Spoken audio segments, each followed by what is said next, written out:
আপনি জানলে অবাক হবেন, আমাদের ফুসফুস প্রকৃতির সবচেয়ে দক্ষ বায়ু শোধনকারী গাছের মতোই কাজ করে। প্রতিদিন প্রায় 20,000 বার শ্বাস নিয়ে এটি শরীরে অক্সিজেন পৌঁছে দেয় এবং কার্বন ডাই অক্সাইড বের করে দেয়।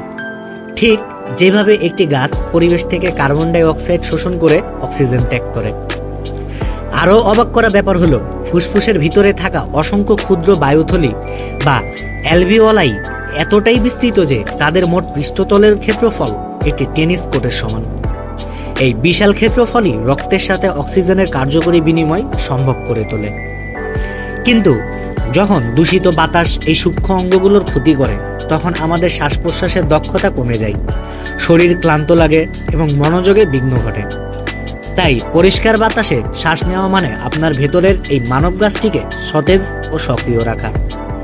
মূলত আমাদের ফুসফুসই হলো সেই অদৃশ্য বৃক্ষ যা প্রতি মুহূর্তে আমাদের বেঁচে থাকার শক্তি যোগায়, নিঃশব্দে, নিয়মিতভাবে।